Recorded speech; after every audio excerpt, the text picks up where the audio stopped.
Hello friends, स्वागत है आप सभी का बीते मास्टर में।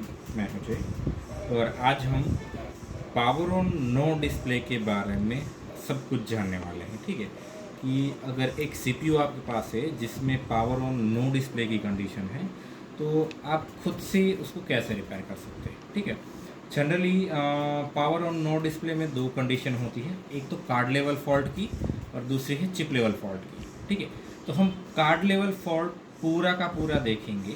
ठीक है, उसमें क्या होगा कि जितने भी वेंडर्स है या फिर एंड यूज़र है उनको जितनी भी चीज़ें आनी चाहिए वो सारी की सारी चीज़ें हम यहाँ पे कवर करने वाले हैं। ठीक है, तो मैं मेरा वीजी लगा देता हूँ। ठीक है, उससे ज़्यादा हमें कोई ज़रूरत है नहीं और पावर केबल लगा देता हूँ। ठीक है, ये एक डीलर का ही सीपीयू है। ठीक है, मैं आपको ओपन करके दिखाता हूँ इसको। तो देखिए, ठीक है, जेब्रोनिक का मदरबोर्ड है। ठीक है, और डीलर ने कहा है कि ये पावर ऑन नो डिस्प्ले है। ओके, तो चलिए ऑन करते हैं। पावर बटन प्रेस करेंगे हम। देखिए यहाँ पे आगे इसका पावर बटन है, यहाँ पे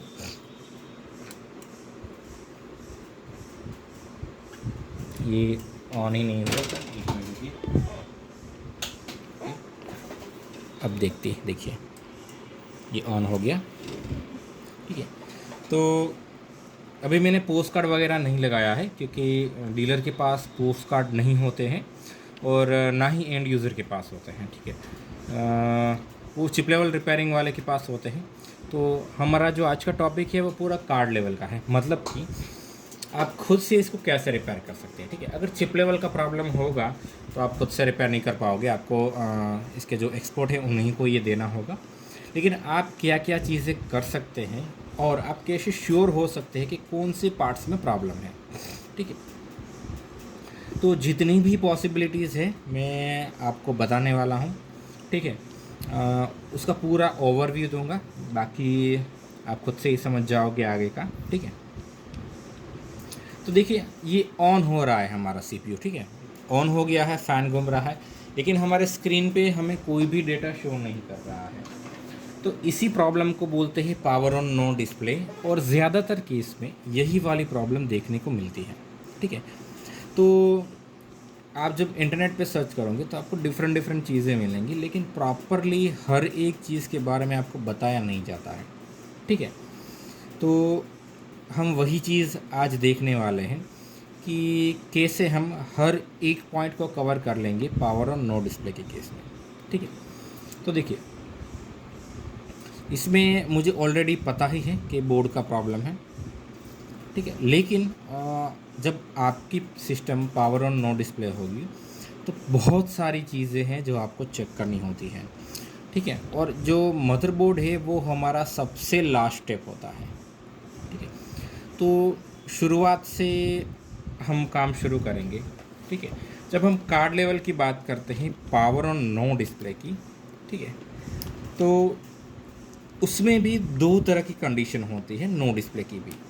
ठीक है, देखिए आपको स्क्रीन पे कुछ भी नहीं दिख रहा, इसलिए आपको ये लगता है आपका सीपीयू शुरू नहीं है, लेकिन मैंने बताया कि सीपीयू शुरू है लेकिन स्क्रीन में कोई डेटा नहीं है।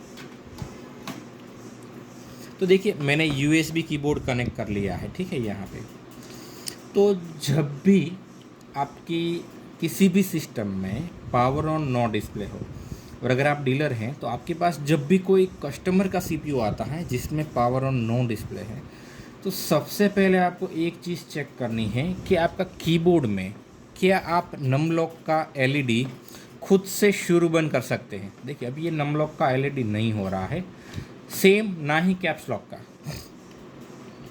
ठीक है, यहाँ पे 3 एलईडी है, num lock, caps lock and scroll lock. तो एक भी एलईडी आप ऑन या ऑफ नहीं कर पा रहे हैं। तो नो डिस्प्ले की ये एक कंडीशन है कि जिसमें कीबोर्ड पे भी डिस्प्ले नहीं है। ठीक है, इसे क्या बोलते हैं कि भाई कीबोर्ड पे डिस्प्ले नहीं है, हमारी स्क्रीन पे तो डिस्प्ले नहीं है। एक सॉरी फ्रेंड, एक कॉल आ गया था। तो power on no display card level में दो चीज़ें होती हैं, एक तो कीबोर्ड पे डिस्प्ले आ रहा है और दूसरा है कि कीबोर्ड पे डिस्प्ले नहीं आ रहा है। जैसे कि हमारे केस में कीबोर्ड पे भी डिस्प्ले नहीं है और स्क्रीन पे भी डिस्प्ले नहीं है, ठीक है। तो सबसे पहले हम बात करेंगे कि मान लीजिए कि आपकी कीबोर्ड पे डिस्प्ले आ रहा है, ठीक है, ये पहली कंडीशन हम आपको बता दें, ठीक है। कीबोर्ड पे डिस्प्ले आ रहा है तो उसका मतलब ये है कि हमारा ऑलमोस्ट सीपीयू ओके है, ठीक है। तो कई बार ऐसा आपको देखने को मिलेगा कि कीबोर्ड पे डिस्प्ले आ रहा है, स्क्रीन पे डिस्प्ले नहीं आ रहा है। तो अगर ऐसी कंडीशन है कि कीबोर्ड पे डिस्प्ले आ रहा है, स्क्रीन पे डिस्प्ले नहीं आ रहा है, तो हम क्या क्या करेंगे, चलिए उसके बारे में जानते हैं, ठीक है। देखिए, कीबोर्ड पे डिस्प्ले आ रहा है तो हमें रैम वगैरह को किसी भी चीज़ को छेड़ने की ज़रूरत नहीं है, ठीक है। सबसे पहली चीज़ आपको जो देखनी है वो इस केस में है आपका केबल। VGA है तो VGA, DVI है तो DVI, HDMI है तो HDMI, और अगर डिस्प्ले केबल है तो डिस्प्ले केबल। आपका जो कोई भी केबल है, ठीक है, आपको चेक करना है कि केबल CPU में और स्क्रीन में दोनों में सही से लगा हुआ है, ठीक है। ये चीज़ आपको सबसे पहले चेक करनी है। अगर आप श्योर हो कि दोनों जगह पे सही से लगा हुआ है तो फिर सेकंड स्टेप आता है। सेकंड स्टेप क्या आता है कि आपका केबल शायद ख़राब है, आप दूसरा वाला केबल लगा के चेक कीजिए, ठीक है। अगर आपका केबल ख़राब है तो भी ऐसी कंडीशन बन सकती है कि आपको स्क्रीन पे डिस्प्ले नहीं मिलेगा लेकिन कीबोर्ड पे डिस्प्ले मिलेगा, ठीक है। फिर मान लीजिए कि आप श्योर हो कि केबल में कोई प्रॉब्लम नहीं है, ठीक है, तो फिर आपका प्रॉब्लम सीधा ही जाता है आपकी स्क्रीन पे, ठीक है। आपकी स्क्रीन में प्रॉब्लम हो सकती है, ठीक है। स्क्रीन में क्या प्रॉब्लम हो सकती है, कई कबार होगा क्या कि आपकी स्क्रीन में पावर आ रहा है, जैसे कि हमारी स्क्रीन में देखिए पावर आ रहा है, ठीक है, पावर आ रहा है लेकिन फिर भी स्क्रीन नहीं आ रही है। तो इस केस में क्या होता है कि आपकी स्क्रीन का जो लॉजिक बोर्ड है, ठीक है, जहाँ पे आपका पोर्ट दिया हुआ है, जहाँ पे आप अपना केबल लगाते हो, ठीक है, ये वाला, वो वाला कार्ड आपका ख़राब है, ठीक है। या फिर हो सकता है कि आपकी स्क्रीन में सिर्फ सिंगल कार्ड है जो पावर और डेटा दोनों का काम करता है। तो हो सकता है कि उसका पावर वाला सेक्शन सही से काम कर रहा है लेकिन जो डेटा वाला सेक्शन है वो काम नहीं कर रहा है, ठीक है। तो इस केस में आपको अपना स्क्रीन चेंज करना होगा, ठीक है। लेकिन स्क्रीन चेंज करने से पहले आप कुछ चीज़ें चेक कर सकते हैं, ठीक है। पहला कि आपने कहीं रिजोल्यूशन तो गलत सेट नहीं किया, ठीक है। कई बार ऐसा होगा कि अगर आपने रिजोल्यूशन गलत सेट किया है, ठीक है, तो आपके कीबोर्ड पे डिस्प्ले आएगा, आपकी स्क्रीन पे नहीं आएगा। इसको जानने का बेटर तरीका ये है कि जब आप CPU शुरू करो ना, तब देखो कि शुरुआत में स्क्रीन आ रही है कि नहीं, ठीक है। कई बार कैसा होगा कि शुरुआत में स्क्रीन आ रही है, जैसे ही विंडो लोड होगा आपका स्क्रीन चला जाएगा, आपको शायद एक मैसेज भी पॉपअप करेगा रिजोल्यूशन रिलेटेड। तो वहाँ पे आप श्योर हो सकते हो कि आपका स्क्रीन भी ओके है, केबल भी ओके है, CPU भी ओके है, लेकिन आपने जो रिजोल्यूशन सेट किया है उसके रिलेटेड प्रॉब्लम है, ठीक है। तो वो भी आपको चेक करना है कि कहीं आपके रिजोल्यूशन का तो प्रॉब्लम नहीं है ना, ठीक है। और एक बात बता दूं कि बायोस की प्रॉब्लम की वजह से भी कभी कभार ऐसा होता है कि आपकी कीबोर्ड पे डिस्प्ले आ रहा है लेकिन आपकी स्क्रीन पे डिस्प्ले नहीं आएगा। तो आप क्या करोगे, एक बार अपनी सिस्टम का बायोस रीसेट करके चेक करोगे। कैसे रीसेट करोगे, या तो आप जंपर से रीसेट कीजिए या फिर सेल को थोड़े टाइम के लिए आप निकाल दीजिए, ठीक है। ओवरऑल आपको बायोस रीसेट करना है। बायोस रीसेट करने के बाद अगर बायोस से ही प्रॉब्लम हो रहा होगा तो आपका प्रॉब्लम सॉल्व हो जाएगा, ठीक है। फिर और एक चीज़ मैं आपको बता रहा हूँ, कभी कभार क्या होता है कि आपकी सिस्टम में ग्राफिक कार्ड लगा है, ठीक है, और आप अपना जो डिस्प्ले का केबल लगा रहे हो ना वो ऑन बोर्ड लगा रहे हो, तो इस केस में भी प्रॉब्लम होगा, ठीक है। आपने ग्राफिक कार्ड लगाया है तो आपका प्राइमरी डिस्प्ले एडाप्टर आपका ग्राफिक कार्ड ही होगा। तो आपको ग्राफिक कार्ड के अंदर अपना केबल लगाना है, फिर चाहे वो VGA हो, DVI हो, HDMI हो, डिस्प्ले हो, कोई भी हो, उससे फ़र्क नहीं पड़ता, ठीक है। तो सबसे पहले आप ये चीज़ चेक कीजिए कि आपने ग्राफिक कार्ड लगाया है कि नहीं। अगर लगाया है तो ये चेक कीजिए कि आपने केबल कहाँ पे लगाया है, ठीक है। कभी कभार इससे उल्टा भी होता है। उल्टा मतलब कि आपके कंप्यूटर में ग्राफिक कार्ड है, ठीक है, आपने पिन भी ग्राफिक कार्ड में लगाई है, लेकिन आपका जो बायोस है वो आपके इंटरनल एडाप्टर पर सेट है। उस केस में भी क्या होगा कि आप इंटरनल के जो आपका पोर्ट है वहाँ पे आप केबल लगाओगे तो डिस्प्ले मिलेगा, लेकिन आप ग्राफिक कार्ड में अपना केबल लगाओगे तो आपको डिस्प्ले नहीं मिलेगा। तो ये भी एक प्रॉब्लम हो सकती है आपकी पावर ऑन नो डिस्प्ले की, ठीक है। मैं कार्ड को अपनी जगह पे रख देता हूँ। हाँ, ठीक है। तो यही बेसिक चीज़ होती है जब आपकी कीबोर्ड में डिस्प्ले आता है और आपकी स्क्रीन में डिस्प्ले नहीं आता है, ठीक है। तो अब हम बात करते हैं कि मान लीजिए कि आपके कीबोर्ड में भी डिस्प्ले नहीं आता, ठीक है, जैसे कि हमारे इस केस में कीबोर्ड में भी डिस्प्ले नहीं है, ठीक है।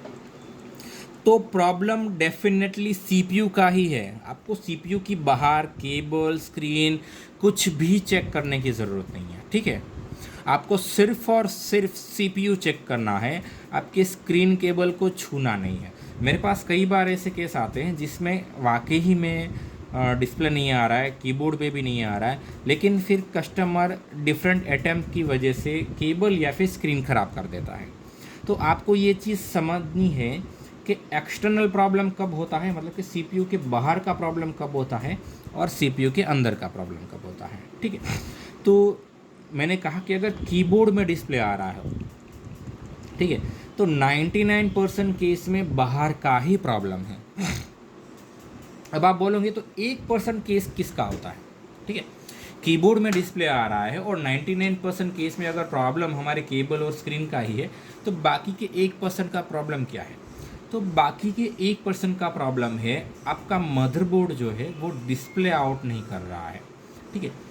ये भी एक प्रॉब्लम होता है। बहुत सारे बोर्ड है जिसमें आपका VGA कनेक्टर या फिर आप जिस कनेक्टर से डिस्प्ले लगा रहे हो वो डैमेज है।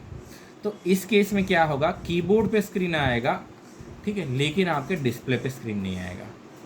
तो आपकी जो पोर्ट है, ठीक है, VGA हो, DVI हो, HDMI हो, डिस्प्ले पोर्ट हो, उस पोर्ट का प्रॉब्लम हो सकता है, ठीक है। या फिर आपका पोर्ट सही है लेकिन आपका जो चिपसेट है वो डिस्प्ले जनरेट नहीं कर रहा है, मतलब कि आपके मदरबोर्ड का ही प्रॉब्लम है, फिर भी आपके कीबोर्ड में डिस्प्ले आ रहा है। तो 1% केस में ऐसा भी बनेगा कि कीबोर्ड पे डिस्प्ले आ रहा है फिर भी आपका मदरबोर्ड ख़राब है। अदरवाइज 99% में कीबोर्ड पे डिस्प्ले आ रहा है तो CPU का प्रॉब्लम नहीं होगा, ठीक है। तो इस 1% केस में आपका पोर्ट ख़राब हो सकता है, आपका बायोस का प्रॉब्लम हो सकता है, ठीक है। कई बार प्रॉब्लम बायोस का ही है 100%, लेकिन रीसेट करने से वो प्रॉब्लम सॉल्व नहीं होगा, आपको बायोस को रीप्रोग्राम करना पड़ेगा, ठीक है। तो आप अपने एंड से क्या कर सकते हो, पावर ऑन नो डिस्प्ले के केस में जहाँ पे कीबोर्ड पे डिस्प्ले आ रहा है, ठीक है, तो condition power on no display है और कीबोर्ड पे डिस्प्ले आ रहा है, तो आपको केबल और स्क्रीन पे काम करना है और साथ ही में ये चेक करना है कि शुरुआत में डिस्प्ले आ रही है, बाद में डिस्प्ले जा रही है, या फिर पहले से ही डिस्प्ले नहीं आ रही है, ठीक है। देखिए, पहले से ही डिस्प्ले नहीं आ रही है तो डेफिनेटली केबल या स्क्रीन ख़राब है, और अगर पहले डिस्प्ले आ रही है उसके बाद में OS लोड होने के बाद बंद हो रहा है तो फिर आपके रिजोल्यूशन या फिर ड्राइवर रिलेटेड इशू है, ठीक है। और जैसा मैंने कहा कि 1% केस में ऐसा हो सकता है कि आपका पोर्ट ख़राब हो या फिर आपका चिपसेट ही आउटपुट नहीं कर रहा है, ठीक है। और आपके बायोस का प्रॉब्लम भी हो सकता है, और चिपसेट और पोर्ट के बीच में एक सर्किट होती है, उस सर्किट का भी प्रॉब्लम हो सकता है। तो ये कंसेप्ट तो चिप लेवल में चला जाएगा, ठीक है। तो इस केस में आपको क्या करना पड़ेगा, आपका मदरबोर्ड या तो आप किसी चिप लेवल रिपेयरिंग टेक्नीशियन के पास रिपेयर करवा सकते हो, या फिर आप अलग से कार्ड लगा सकते हो, ठीक है। देखिए, आपका डिस्प्ले वैसे तो ओके ही है क्योंकि कीबोर्ड में आ रहा है, ठीक है, तो आप अलग से यहाँ पे कार्ड लगा सकते हो। एक मिनट फ्रेंड, सॉरी फ्रेंड, फिर से कॉल आ गया था, ठीक है। तो ये कंडीशन ओवरऑल होती है जब आपके कीबोर्ड में डिस्प्ले आता है और स्क्रीन पे नहीं आता, ठीक है। जब मेरे पास बोर्ड रिपेयरिंग में आते हैं ऐसे जिसमें मान लीजिए कि स्क्रीन का कोई प्रॉब्लम नहीं है, फिर केबल का भी कोई प्रॉब्लम नहीं है, तो मैं उन कस्टमर को ग्राफिक कार्ड ही सजेस्ट करता हूँ कि एक पुराना वाला सस्ता वाला ग्राफिक कार्ड ले लें। ठीक है, रिपेयरिंग भी करवा सकते हो बोर्ड, लेकिन अगर आप ग्राफिक कार्ड डाल दोगे तो आपका प्रॉब्लम ऑटोमेटिकली सॉल्व हो जाएगा। ठीक है, किस केस में? जहाँ पे कीबोर्ड पे डिस्प्ले आ रहा है और स्क्रीन पे डिस्प्ले नहीं आ रहा है। ठीक है, अगर कीबोर्ड पे भी डिस्प्ले नहीं आ रहा है तो ग्राफिक कार्ड लगाने से भी प्रॉब्लम सॉल्व नहीं होगा, ये बात हमेशा ध्यान में रखिएगा। ठीक है, तो हमेशा आपको ये चीज़ ध्यान में रखनी है कि जब भी पावर ऑन नो डिस्प्ले है आपको कीबोर्ड चेक करना है। ठीक है, और उसके बिहाफ पे आपको डिसाइड करना है कि आपको कहाँ पे काम करना है। ठीक है, तो ये तो मैंने बता दिया कि अगर कीबोर्ड पे डिस्प्ले आ रहा है, ठीक है, तो आपको क्या करना है। अब चलिए देखते हैं कि कीबोर्ड पे डिस्प्ले नहीं आ रहा है। ठीक है, तो इसका सीधा सा मतलब है कि हमारे सीपीयू में प्रॉब्लम है। ठीक है, तो इस केस में हम क्या करेंगे? ठीक है, देखिए अगर आपने कोई भी कार्ड लगाया है, ठीक है, तो आप सबसे पहले उसको निकाल दीजिए और direct on board display check कीजिए, क्या इससे आपका प्रॉब्लम सॉल्व होता है कि नहीं। कई बार ऐसा होगा कि ग्राफिक कार्ड लगाया है या फिर आपने वीजीए अडेप्टर लगाया है, ठीक है, उसके वीजीए कार्ड लगाया है, अगर उसके अंदर प्रॉब्लम है तो भी आपका कीबोर्ड में भी डिस्प्ले नहीं आएगा, ऑन बोर्ड भी नहीं आएगा। ठीक है, तो सबसे पहले आप वो चीज़ निकाल दीजिए। ठीक है, सेकंड चीज़ क्या आती है कि आप मदरबोर्ड में, ठीक है, देखिए डस्टिंग वगैरह है कि नहीं। ठीक है, डस्टिंग की वजह से भी ऐसी चीज़ होती है। ठीक है, अगर डस्ट का प्रॉब्लम है तो आप ब्लोअर लगा सकते हो, ब्रश से क्लीन कर सकते हो। ठीक है, सबसे ज़्यादा प्रॉब्लम हमारा आता है रैम की वजह से। देखिए ये वाला रैम मॉड्यूल है, यहाँ पे लगा है, मैं आपको दिखा देता हूँ कि रैम किससे कहते हैं। ठीक है, क्योंकि कई लोगों को ये भी नहीं पता होता है। तो ये जो रैम है इसकी वजह से प्रॉब्लम होता है, तो आपको क्या करना है, इस रैम को बाहर निकाल लेना है। ठीक है, फिर कपड़े से या फिर ब्रश से आगे का जो एक्सपेंशन बस कनेक्शन है उसको क्लीन करना है आपको। ठीक है, देखिए हल्के से करना है क्योंकि यहाँ पे डेटा लाइन पे, ठीक है, यहाँ पे देखिए बहुत सारे कैपेसिटर्स और कंपोनेंट होते हैं, अगर ये निकल गया तो भी प्रॉब्लम होगा। तो आपको रैम के ये जो शाइनिंग पार्ट है ना, इसको क्लीन करना है। ठीक है, ये वाला कुछ लोग रबर से क्लीन करते हैं, ऐसा मत कीजिए। मेरे पास ढेरों केस आते हैं जहाँ पे रैम डैमेज हो जाती है, उसका रीज़न ये है कि वो रबर से यूज़ करते हैं।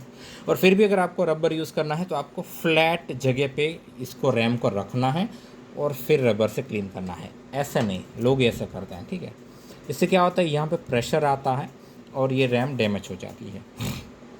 ठीक है, तो बेटर यही है कि आप कपड़े से इसको क्लीन कीजिए। ठीक है, आप थिनर से, पेट्रोल से भी इसको साफ़ कर सकते हैं। ठीक है, तो रैम को आप क्लीन कीजिए। उसके बाद आप रैम का जो स्लॉट आता है, ठीक है, इस मदरबोर्ड में देखिए 2 रैम स्लॉट हैं, तो आप रैम स्लॉट को क्लीन कीजिए। ठीक है, अब मानिए कि आपके कंप्यूटर में 2 रैम है और 2 रैम स्लॉट है, तो आप क्या कीजिए, पहले दोनों रैम निकाल दीजिए, रैम स्लॉट क्लीन कीजिए, फिर एक रैम को बारी बारी से दोनों रैम स्लॉट में लगा के चेक कीजिए। ठीक है, अगर डिस्प्ले नहीं आता तो फिर दूसरी वाली रैम लीजिए और दोनों स्लॉट में बारी बारी से लगा के चेक कीजिए। ऐसा मैं क्यों कह रहा हूँ, क्योंकि कई बार ऐसा होगा कि आपका एक रैम स्लॉट ख़राब हो गया है, उस वजह से डिस्प्ले नहीं आ रहा है। जैसे कि आपने 2 रैम लगाई है, ठीक है, मदरबोर्ड पे, और दोनों में से एक रैम स्लॉट ख़राब हो गया है, तो इस केस में भी आपका डिस्प्ले नहीं आएगा। ठीक है, तो आपको सिंपली क्या करना है, उस रैम स्लॉट को आइडेंटिफाई करना है और उसके अंदर आपको रैम नहीं लगानी है। ठीक है, दूसरा, आपके पास 2 रैम मॉड्यूल है और हो सकता है कि एक रैम मॉड्यूल आपका फॉल्टी है। ठीक है, तो आपको क्या करना है कि अगर आपके पास 2 रैम मॉड्यूल है तो दोनों रैम मॉड्यूल को बारी बारी से डिफरेंट रैम स्लॉट में लगा के चेक करना है। ठीक है, देखिए 99% केस में सिर्फ और सिर्फ रैम स्लॉट क्लीन करने से और रैम क्लीन करने से आपका प्रॉब्लम सॉल्व हो जाएगा। आपको कहीं पे भी जाने की ज़रूरत नहीं है। जो डीलर हैं उनको भी हम यही रिकमेंड करते हैं कि ये चीज़ आप सबसे पहले दीजिए कि, ठीक है, क्योंकि हमारे पास कई बार ऐसे मदरबोर्ड आते हैं जिसमें हम रैम क्लीन करके लगाते हैं तो रिपेयरिंग हो जाता है, ऑटोमेटिकली जो प्रॉब्लम था वो सोल्व हो जाता है, नो डिस्प्ले वाला। तो जनरली हम इसका चार्ज तो करते नहीं हैं, लेकिन हमारा भी टाइम स्पेंड होता है, डीलर का भी टाइम स्पेंड होता है और कस्टमर का भी। ठीक है। तो बेटर है कि कस्टमर पहले ही खुद से चेक कर ले, ठीक है। कई बार क्या होता है कि कस्टमर ने रैम गलत लगा दी है, उल्टी लगा दी है, वो लगती तो नहीं है, ठीक है, लेकिन रैम बाहर होती है, प्रॉपर लगी नहीं होती है। तो ये भी रीज़न होता है, हमने कई बार देखा है, क्योंकि हम जनरली जब कोई कस्टमर हमें कॉल करता है कि हमारा नो डिस्प्ले है, तो हम उन्हें सारी पॉसिबल चीज़ें होती है जो कस्टमर खुद कर सकता है वो उन्हें सिखाते हैं। तो उसमें जो मेन कॉमन प्रॉब्लम होता है नो डिस्प्ले का, वो तो रैम ही होता है, ठीक है। तो वो लोग क्या करते हैं, रैम उल्टी लगा देते हैं, ठीक है। आप ये नोच देख रहे हो, इस नोच को देख के आपको रैम लगाना है, आप उल्टी रैम नहीं लगा सकते। अगर उल्टी लगाओगे तो आपका कभी भी डिस्प्ले नहीं आएगा, ठीक है। और दोनों तरफ से रैम कभी भी फिट ही नहीं होगी। तो सबसे पहली चीज़ आपको ये करनी है कि रैम स्लॉट क्लीन करना है और रैम क्लीन करनी है, ये फर्स्ट स्टेप है, ठीक है। जो सिंपल स्टेप है वो मैं आपको बता रहा हूँ, ठीक है। फिर सिंपल से कॉम्प्लिकेटेड स्टेप की तरफ जाएंगे। सबसे पहला स्टेप रैम स्लॉट और रैम के बारे में। सेकंड स्टेप में क्या होगा कि आप सारे के सारे कनेक्शन निकाल दीजिए मदरबोर्ड से। सिर्फ और सिर्फ ये जो 24 पिन कनेक्टर है ये वाला, एक इस कनेक्टर को रहने दीजिए और एक इस कनेक्टर को रहने दीजिए। बाकी सब कुछ निकाल दीजिए। सब कुछ से मेरा मतलब क्या है, आपका यूएसबी कनेक्शन निकाल दीजिए, ऑडियो कनेक्शन निकाल दीजिए, आपके जो फ्रंट पैनल का कनेक्शन है उसको निकाल दीजिए, फिर आपका जो साटा कनेक्टर है या फिर साटा कनेक्शन है या फिर आईडी कनेक्शन है उसको भी निकाल दीजिए, ठीक है।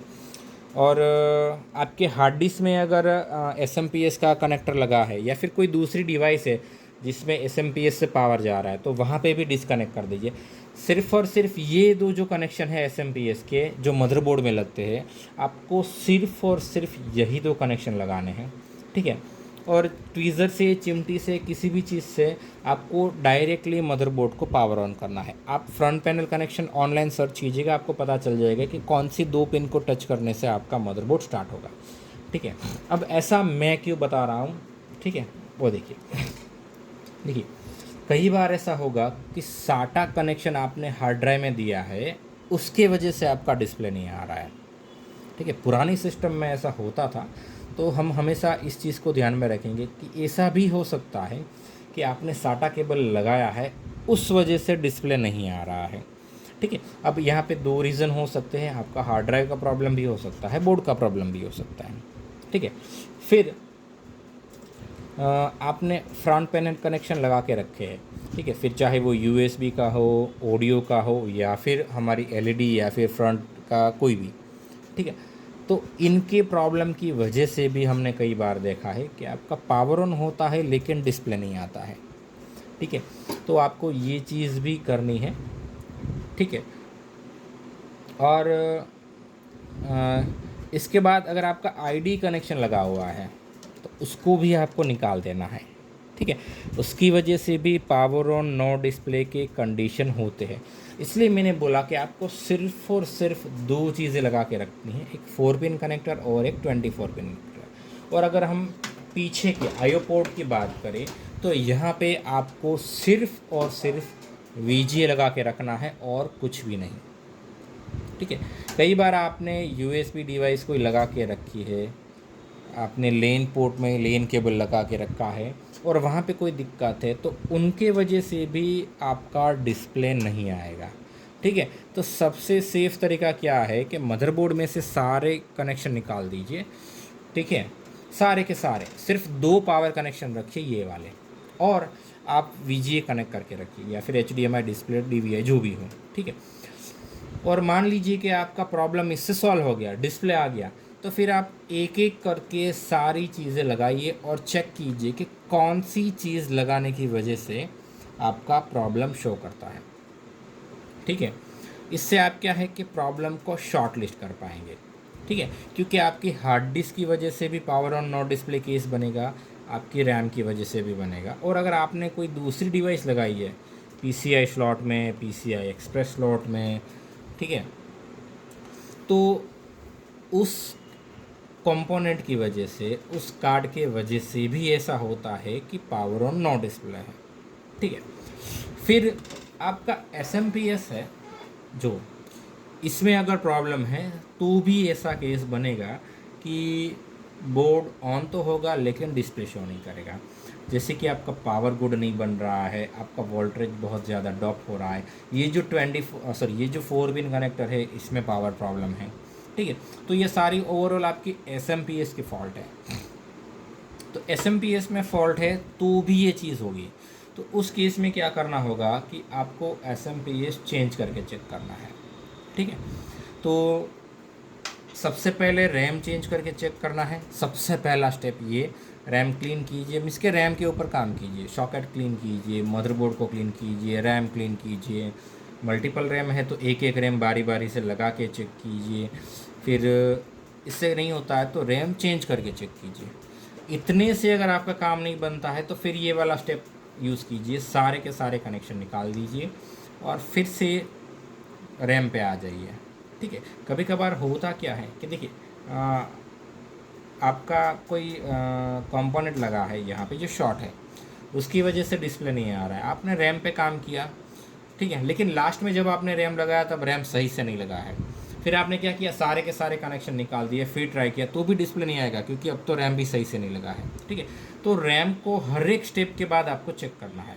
एग्जाम्पल के तौर पर आपने SMPS चेंज किया, डिस्प्ले नहीं आया तो भी आपको रैम निकाल के या फिर चेंज करके चेक करना है, ठीक है। हार्ड डिस्क आप नहीं लगाओगे तो भी चलेगा, डिस्प्ले लाने के लिए हार्ड ड्राइव की कोई ज़रूरत नहीं है। हमें डिस्प्ले लाने के लिए किसकी ज़रूरत है, सिर्फ SMPS की और हमारा बोर्ड, ठीक है। रैम मैंडेटरी है। मान लीजिए कि इतना करने से भी नहीं होता है तो एक काम कीजिए, आप बोर्ड को बाहर निकाल दीजिए, ठीक है। बोर्ड को बाहर निकालिए, बोर्ड को क्लीन कीजिए और फिर से एक बार चेक कीजिए, सही से क्लीन कीजिए, ठीक है। क्योंकि बोर्ड अंदर है तो आप सही से क्लीन नहीं कर पाओगे। आप बाहर निकालिए, ठीक है। प्रोसेसर फ़ैन भी निकाल दीजिए, प्रोसेसर भी निकाल दीजिए, प्रोसेसर क्लीन कीजिए, प्रोसेसर का सॉकेट क्लीन कीजिए, ठीक है। इतना करने के बाद भी अगर रिज़ल्ट नहीं आता है तो हम श्योर हो जाते हैं कि या तो हमारा मदरबोर्ड का प्रॉब्लम है या फिर हमारे प्रोसेसर का प्रॉब्लम है, ठीक है। अगर आप प्रोसेसर का अरेंज कर सकते हो तो प्रोसेसर चेंज करके भी एक बार चेक कीजिए, ठीक है। तो फिर से मैं एक बार समराइज़ करवा देता हूँ कि सबसे ज़्यादा रैम का प्रॉब्लम होता है, रैम स्लॉट का प्रॉब्लम होता है, डस्टिंग का प्रॉब्लम होता है। मदरबोर्ड के ऊपर जो दूसरे कंपोनेंट लगे हैं, वाया हेडर कनेक्शन हो, एक्सपेंशन कनेक्शन हो या फिर USB थ्रू के कोई भी तरह से, तो उनका भी प्रॉब्लम हो सकता है, उनको निकाल के चेक कीजिए। ये सारे के सारे स्टेप करने के बाद भी अगर रिज़ल्ट नहीं आता है तो फाइनली हम दो चीज़ों पे आ जाते हैं, या तो हमारा प्रोसेसर ख़राब है या तो मदरबोर्ड। इसमें 99% केस में कभी भी प्रोसेसर ख़राब नहीं होता है, ठीक है। तो जो हमारा फाइनल कंपोनेंट होता है जिसकी वजह से हमारा नो डिस्प्ले केस जनरेट होता है वो है हमारा मदरबोर्ड। और इस केस के लिए ही हमारे पास मदरबोर्ड आते हैं, ठीक है। इनको छोड़ के सारे काम तो डीलर खुद से कर लेते हैं, लेकिन जब फाइनली बोर्ड का प्रॉब्लम आता है, ठीक है, तब जाके हमारे पास उसको रिपेयरिंग का काम आता है। तो बोर्ड की प्रॉब्लम की वजह से नो डिस्प्ले है, ठीक है, तो आप एक चीज़ कर सकते हो, बायोस रीसेट कर सकते हो। भले ही आपके कीबोर्ड में डिस्प्ले नहीं आ रहा है, ठीक है, ना ही कैप्स लॉक से ना ही नम लॉक पे, फिर भी आपको बायोस रीसेट करना है, ठीक है। स्पेशली अगर आपका सिस्टम में ब्रांडेड मदरबोर्ड है तो आपको बायोस ही रीसेट करना है, ठीक है, क्योंकि इसमें ज़्यादातर रैम और बायोस की वजह से प्रॉब्लम आता है, और उसको छोड़ के जो प्रॉब्लम आता है वो मोस्टली CPU सॉकेट की वजह से आता है, ठीक है। तो ये सारी चीज़ें हो गई एक पावर ऑन नो डिस्प्ले के केस में आपको जो चेक करना होता है, ठीक है। अभी मैं आपको एक ऐसी प्रॉब्लम के बारे में बताता हूँ जिसको ऊपर आप बिलीव नहीं करोगे, लेकिन वो भी रीज़न होता है पावर ऑन नो डिस्प्ले का, ठीक है। क्योंकि देखिए कई बार ऐसा होता है कि हमारे पास मदरबोर्ड आता है, हम यहाँ पे चेक करते हैं, डिस्प्ले आता है, ठीक है। आपके साथ भी कई बार ऐसा बना होगा कि आप चेक करते हो तो आपके घर पे डिस्प्ले नहीं आ रहा है, लेकिन जब आप किसी शॉप पे जाते हो तो वहाँ पे वो सिस्टम सही से चल रहा होता है, ठीक है। तो वो क्या रीज़न होता है, वो होता है आपका पावर प्रॉब्लम, ठीक है। उसमें CPU का कोई लेना देना नहीं है, आपके घर का जो पावर है उसका प्रॉब्लम होता है, उसके वजह से भी पावर ऑन नो डिस्प्ले का केस बनता है, ठीक है। और एक चीज़ होती है कि ये दोनों में से एक कनेक्शन अगर लूज़ हो जाए तो ऐसा 99% नहीं होता है, क्योंकि अगर आप इसको छेड़ोगे नहीं तो ये डेफिनेटली कभी भी लूज़ नहीं होगा, ठीक है। लेकिन अगर आपने सीपीयू में कुछ काम किया है और उसके बाद आपका पावर ऑन नो डिस्प्ले है, तो आपको हर एक कनेक्शन को सही से चेक करना है कि कनेक्टेड है कि नहीं, स्पेशली रैम, ठीक है। और उसके बाद आपका 4 पिन और 24 पिन कनेक्टेड। लेकिन एक बात ध्यान में रखिएगा कि आपके घर में अगर पावर प्रॉब्लम है तो भी आपका दिक्कत होगा। मान लीजिए कि आप घर के आजू बाजू में कोई ऐसी जगह है जहाँ पे पावर का कंजप्शन बहुत ज़्यादा है, तो उस केस में भी क्या होगा कि आपका कंप्यूटर प्रॉब्लम करेगा, ठीक है। तो उसके लिए आपको इलेक्ट्रिशियन की ज़रूरत पड़ेगी, ना ही आपके सीपीयू को कहीं पे लेके जाने की ज़रूरत है, ठीक है। क्योंकि जनरली क्या होगा, आप कहीं पे भी सीपीयू लेके जाओगे आपको एक नॉमिनल चार्ज पे करना पड़ेगा। और कभी कभार होता क्या है कि आपके सीपीयू में प्रॉब्लम है ही नहीं, लेकिन फिर भी डायग्नोस चार्ज तो आपको पे करना पड़ेगा, क्योंकि वेंडर का भी मेहनत लगता है, ठीक है। तो ये जितनी भी चीज़ें मैंने आपको बताई है ये सारी कार्ड लेवल की है, आप खुद से चेक कर सकते हो। तो सबसे पहले ये सारी की सारी चीज़ें आप खुद से चेक कीजिए, और अगर फिर भी प्रॉब्लम सॉल्व नहीं होता है तो फिर आप या तो चिप लेवल रिपेयरिंग सेंटर पर डायरेक्टली जाइए, या फिर अपने नज़दीकी वेंडर को दीजिए, वो लोग अपने बिहाफ से वो जिन किसी चिप लेवल रिपेयरिंग के टेक्नीशियन के साथ काम कर रहे होंगे वो उनको वो बोर्ड फॉरवर्ड कर देंगे, ठीक है। तो फिर से मैं पूरा एक बार समराइज़ करवा देता हूँ, ठीक है। अगर आपका कीबोर्ड में डिस्प्ले आ रहा है लेकिन आपकी स्क्रीन में डिस्प्ले नहीं आ रहा है, तो मोस्ट केस में क्या होगा, आपका केबल प्रॉब्लम होगा जो सीपीयू और स्क्रीन को कनेक्ट कर रहा है, या फिर आपका स्क्रीन का प्रॉब्लम होगा। इसमें भी अगर मान लीजिए कि शुरू में आपका डिस्प्ले आ रहा है लेकिन विंडो लोड होने के बाद डिस्प्ले चला जाता है, तो फिर इस केस में क्या होगा कि आपका जो सीपीयू का रिजोल्यूशन है, आपने जो रिजोल्यूशन सेट किया है उसका प्रॉब्लम है, ठीक है। ड्राइवर की वजह से भी कभी कभार ये प्रॉब्लम होती है। फिर मान लीजिए कि कीबोर्ड पे डिस्प्ले आ रहा है, फिर भी बोर्ड का प्रॉब्लम हो सकता है। कौन कौन सा प्रॉब्लम हो सकता है, बायोस का प्रॉब्लम हो सकता है, आपका पोर्ट का प्रॉब्लम हो सकता है, आपका चिपसेट का प्रॉब्लम हो सकता है, और चिपसेट और कनेक्टर के बीच में जो सर्किट आता है उसका प्रॉब्लम हो सकता है। तो इतनी चीज़ें होगी जब आपकी कीबोर्ड में स्क्रीन आएगी और सीपीयू डिस्प्ले पे नहीं आएगी, ठीक है। फिर मान लीजिए कि कीबोर्ड पे भी स्क्रीन और ग्राफिक कार्ड लगा है, तो उसके रिलेटेड भी प्रॉब्लम होगा, या तो आपने कनेक्शन गलत दिया है, ठीक है, या फिर आपकी बायोस में सेटिंग गलत है, ठीक है। फिर बात करते हैं अगर कीबोर्ड में भी डिस्प्ले नहीं आ रहा है, तो मैंने कहा सबसे पहले आपको रैम क्लीन करना है, रैम स्लॉट क्लीन करना है। मल्टीपल रैम है तो बारी बारी रैम लगा के चेक करनी है, सिंगल रैम है तो बारी बारी रैम स्लॉट में आपको उस रैम को लगा के चेक करना है। आपका 4 पिन कनेक्टर आपको चेक करना है सही से लगा है कि नहीं, आपका 24 पिन कनेक्टर आपको चेक करना है सही से लगा है कि नहीं। इतने से नहीं होता है तो आप सारे के सारे कनेक्शन निकाल दीजिए मदरबोर्ड से और SMPS से, ठीक है। SMPS के सिर्फ 2 ही कनेक्शन मदरबोर्ड में लगे हुए होने चाहिए, एक तो 4 पिन वाला और एक 24 पिन वाला। और जो मिनिमम रिक्वायरमेंट है वो प्रोसेसर और हमारी रैम, उसको छोड़ के सब कुछ निकाल दीजिए और चेक कीजिए कि क्या डिस्प्ले आता है कि नहीं, ठीक है। फिर भी डिस्प्ले नहीं आता है तो फाइनली कंफर्म हो गया कि या तो आपका SMPS ख़राब है, या तो आपका प्रोसेसर ख़राब है, या तो मदरबोर्ड। अब इस चीज़ को आप चेक कैसे करोगे, आपको प्रोसेसर चेंज करके चेक करना है, SMPS भी चेंज करके चेक करना है। इससे भी नहीं होता है तो आप फाइनल श्योर हो जाओगे कि आपका बोर्ड में प्रॉब्लम है, ठीक है। तो या तो आप बोर्ड चेंज कर सकते हो या तो रिपेयरिंग भी करवा सकते हो, ठीक है। हम पावर ऑन नो डिस्प्ले की सारी प्रॉब्लम्स रिपेयर करते हैं। तो आपके पास अगर कोई सिस्टम है जिसमें पावर ऑन नो डिस्प्ले है, फिर चाहे कीबोर्ड में डिस्प्ले आ रही हो या ना आ रही हो, उससे कोई फ़र्क नहीं पड़ता हमें, ठीक है। लेकिन पावर ऑन नो डिस्प्ले है तो कार्ड लेवल का फॉल्ट भी हम सॉल्व करके देते हैं, और चिप लेवल का हमारा खुद का रिपेयरिंग सेंटर है तो हम चिप लेवल रिपेयरिंग करके भी देते हैं, ठीक है। तो पहले आप कार्ड लेवल पे सारी की सारी चीज़ें ट्राई कर लीजिए, और नहीं होता है तो फिर एज अ लास्ट रिजॉर्ट आप या तो बोर्ड रिपेयर करवा सकते हो या तो चेंज करवा सकते हो, ठीक है। तो ये था हमारा पावर ऑन नो डिस्प्ले का सारा कंसेप्ट, ठीक है। फ्यूचर में मैं कोशिश करूँगा कि जब CPU डेड होता है तो उस केस में हमें कौन कौन सी चीज़ें चेक करनी होती है, आप खुद से क्या क्या कर सकते हो चिप लेवल रिपेयरिंग टेक्नीशियन के पास जाने से पहले, वो सारी चीज़ें मैं आपको सिखा देता हूँ, ठीक है। क्योंकि हमारी पॉलिसी है, अगर आप हमसे कोई प्रोडक्ट लेते हो ना, फिर फ्यूचर में आपको कभी भी कोई भी प्रॉब्लम आती है तो हम पहले आपको सिखाते हैं ठीक है। आपसे जितना बन सकता है हम वो सारी चीज़ें आपसे खुद करवाते हैं, हम आपको सिखाते हैं, ताकि बार बार आपको किसी टेक्नीशियन के पास जाना ना पड़े और आपको कोई खर्चा ना करना पड़े, ठीक है। और सारी कोशिश करने के बावजूद भी अगर रिज़ल्ट नहीं आता है तो ही हम कस्टमर को कहते हैं कि आप हमारी ऑफिस पे आइए, ठीक है। कॉम्प्लिकेटेड केस है, चेक करना पड़ेगा। अदरवाइज़ 99% केस में हम कस्टमर को सिखा देते हैं कि ये प्रॉब्लम है तो इस तरह से आपको सॉल्व करना है, ठीक है। तो इस चीज़ का हमेशा ध्यान में रखिएगा।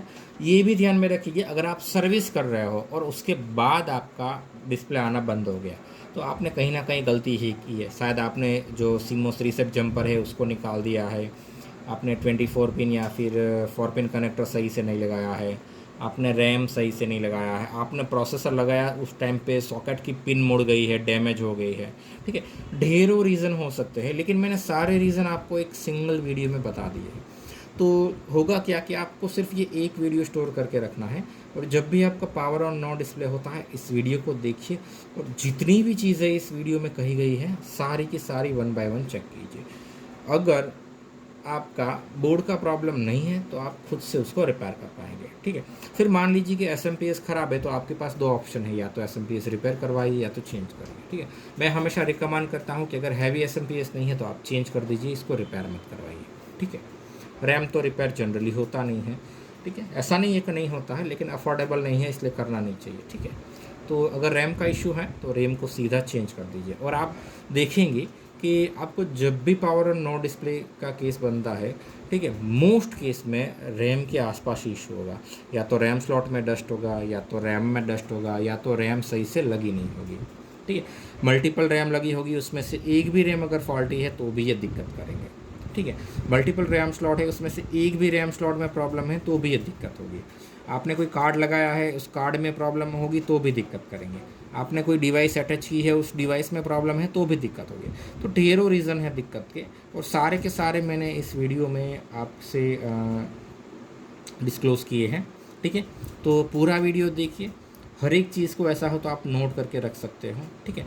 अब जब भी आपका पावर ऑन नो डिस्प्ले है तो आपको स्टेप कैसे फॉलो करना है, ठीक है। जो चीज़ आप पहले कर सकते हो आसानी से उसको आप पहले फॉलो कीजिए, जैसे रैम क्लीन करना, मदरबोर्ड क्लीन करना, रैम सॉकेट क्लीन करना, ठीक है।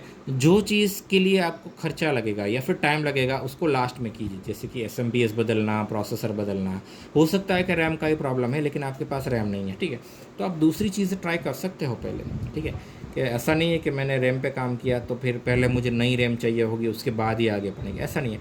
आप जो चीज़ बिना किसी एक्सपेंस के कर सकते हो उसको पहले कीजिए, उससे सॉल्व होता है तो ठीक है, अदरवाइज़ फिर आपको थोड़ा कॉस्टली स्टेप के साथ जाना पड़ेगा, ठीक है। आप अपने ग्रुप में से भी प्रोडक्ट अरेंज कर सकते हो, जैसे कि एसएमपीएस है तो आप ग्रुप में से किसी का भी एसएमपीएस लगा के चेक कर सकते हो कि सही है कि नहीं।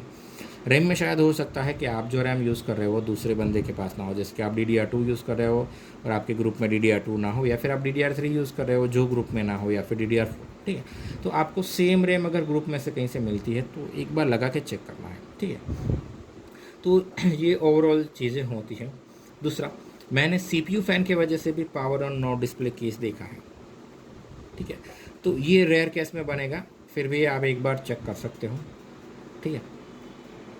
तो बस ओवरऑल इतनी चीज़ें हैं पावर ऑन नो डिस्प्ले के कंडीशन में। सारी चीज़ें 1 बाय 1 चेक कीजिए और डेफिनेटली मोस्ट केस में आपका प्रॉब्लम सॉल्व हो जाएगा। अगर नहीं होता है तो आप हमें कांटेक्ट कर सकते हैं। हम रिपेयरिंग के related A to Z services provide करते हैं। हम हर तरह का रिपेयरिंग प्रोवाइड करते हैं, डेटा रिकवरी सर्विस भी प्रोवाइड करते हैं। हमारे यहाँ से आपको सारे के सारे पार्ट्स भी मिल जाएंगे, और साथ ही में एक चीज़ जो हमारे यहाँ से मिलेगी वो बहुत ही स्पेशल है, वो है सपोर्ट, ठीक है। आप पार्ट्स कहीं से 2 पैसे सस्ते ले सकते हो सकता है, लेकिन जब आप सपोर्ट की बात करोगे तो हम आपको गारंटी देते हैं कि हमसे बेटर सपोर्ट आपको कोई नहीं दे पाएगा, ठीक है। आप खुद से एक्सपीरियंस कर सकते हो इस चीज़ के बारे में, ठीक है। और आशा करता हूँ कि इस वीडियो को देख के आपको बहुत कुछ सीखने को मिला होगा। अगर फिर भी कोई क्वेरी है तो आप कमेंट कर सकते हो, मैं मोस्टली हर एक बंदे को रिप्लाई करता हूँ, ठीक है। तो अगर आपको कोई प्रोडक्ट ख़रीदनी है या फिर रिपेयरिंग के लिए भेजना है तो डिस्क्रिप्शन में हमारी सारी डिटेल्स अवेलेबल हैं, और कोई क्वेरी है तो आप हमें कमेंट कर सकते हो, ठीक है। And thanks for watching.